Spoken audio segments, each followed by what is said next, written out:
Right now, the world is on a knife's edge. We are on day 29 of a full-scale regional war in West Asia, and this conflict has now set the entire Gulf ablaze. We're seeing nuclear facilities targeted, a new war front has just been declared, and the shockwaves are absolutely rattling the global economy.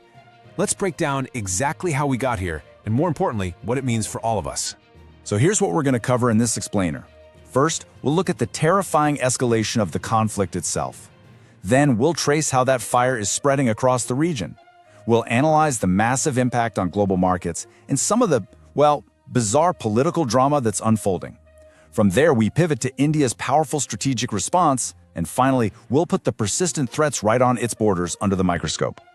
We have to start with the single most alarming development, the unspoken rules of engagement. They've been completely shattered. The conflict has now escalated to direct strikes on the very heart of Iran's nuclear program.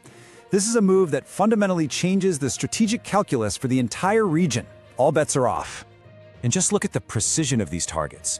Israel hasn't just conducted random strikes. They have systematically taken apart key pieces of Iran's nuclear ambitions. They've hit the Kandab complex, which is essential for plutonium. They've hit the Artikon plant for uranium processing.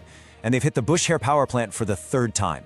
They even dismantled a naval R&D hub in Tehran. The message here could not be clearer. Every single component of Iran's weapons capability, from the research right up to delivery, is now considered a fair target. So how did Iran respond? Well, their counterpunch was characteristically asymmetrical and brutal. Instead of a direct tit for tat, Tehran struck at the nerve center of Western military power in the region, the Prince Sultan Air Base in Saudi Arabia, a critical hub for all U.S. operations. And this is where the official story and what really happened on the ground start to look very, very different. Satellite imagery confirms that 3 KC-135 tankers, these are the backbone of any long-range air campaign, were severely damaged. Now, this directly contradicts the initial reports that claimed only 1 plane was hit. With 10 to 12 American personnel wounded, it is crystal clear the scale of Iranian retaliation was far greater and, frankly, far more successful than what was publicly admitted. But the attacks on these nuclear sites aren't even the most destabilizing part of this story. Stay till the end, because some shocking things I'm going to reveal in this video could change how you see the security of the entire region. Let's get back to the video. You see, this is no longer a bilateral shadow war, not even close. Let's look at how this has spiraled into a multi-front regional inferno, pulling in new actors and opening up new battlegrounds almost daily. And here it is, the official confirmation. The Houthis in Yemen have formally jumped into the fight. They've launched long-range ballistic missiles at the southern Israeli port of Eilat, creating what they call a diversionary front, basically to stretch Israeli defenses as thin as possible. A new, very dangerous player is now on the board. So what you have now is a strategic encirclement. From the north, Hezbollah is waging a brutal war of attrition. From the east, militias in Iraq are relentlessly hitting U.S. assets. And now, from the south, you have the active Houthi front. The Ring of Fire isn't just a metaphor anymore, it's a military reality. And get a load of this staggering number. The UAE has intercepted nearly 2,000 missiles and drones. This isn't just a side effect of the war. This is Iran deliberately targeting Gulf states, sending a very clear message. If you host our enemies, you are going to burn with them. This regional fire is now scorching the global economy, and it's triggering some high-stakes and frankly some pretty bizarre political maneuvering on the world stage. The economic pain is immediate and it is severe. These attacks on shipping in the Bab el-Mandeb Strait have already choked off 12% of global trade volume. Why? Because companies are being forced into costly and time-consuming detours. This is basically a direct tax on the global consumer, and it's being paid for by this regional instability. And right in the middle of this escalating crisis, we get this. In a highly controversial speech, U.S. President Donald Trump has started referring to the world's most critical oil choke point, the Strait of Hormuz, as the Strait of Trump. Now, this rhetoric isn't happening in a vacuum. Trump has issued a hard deadline, April 6th, for Iran to completely reopen the strait, or face what he calls unprecedented consequences. This ultimatum is in stark contrast to the diplomatic efforts from the UN and a direct de-escalation call between India's Prime Minister and the Saudi Crown Prince, who are desperately trying to pull the region back from the brink. So, with the world in chaos and diplomacy being replaced by ultimatums, how does a rising power like India navigate this storm? This brings us to India's response, which isn't about rhetoric. It's about a quiet, determined surge in strategic self-reliance. The entire guiding principle here is Atmanirbharta. It's a national mission to build up domestic capability in critical sectors, especially defense.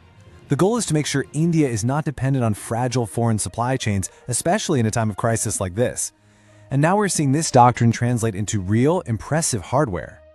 Okay, take a look at the Prahar light machine gun. This is an Indian-made weapon based on a proven Israeli design, and it's a real game changer for infantry.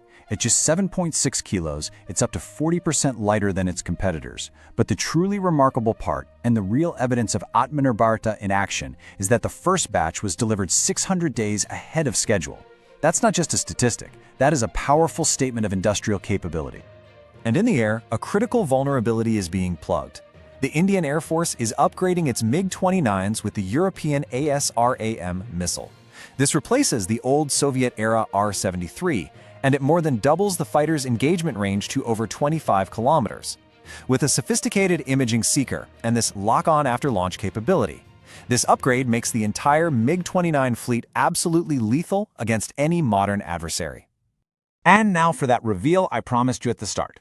While India is busy building its shield, it is absolutely crucial to understand why this self-reliance is not a choice but a necessity. Let's look at the state-sponsored threats in its immediate neighborhood confirmed by an official U.S. government report. So here's the key finding from the U.S. Congressional Research Service. The report officially identifies Pakistan as a hub for at least 15 different terrorist groups. And it explicitly names Lashkar-e-Taiba, Jaish-e-Mohammed, and Hizbul Mujahideen as organizations supported by the Pakistani state specifically to target India.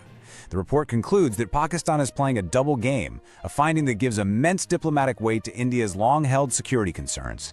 Now, let's juxtapose that grave, calculated threat from one neighbor with this, an incident from across the northern border that's less about malice and more about a revealing and deeply embarrassing technical failure by China's PLA.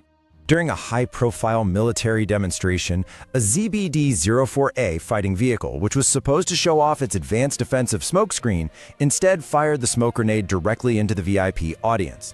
Senior PLA officers and CCP members were completely engulfed in smoke. Now remember that Indian LMG delivered 600 days early? This literal smokescreen reveals a potential gap between polished appearances and the actual reality of quality control in some of China's most advanced-looking military hardware. All of this really brings us to one central question.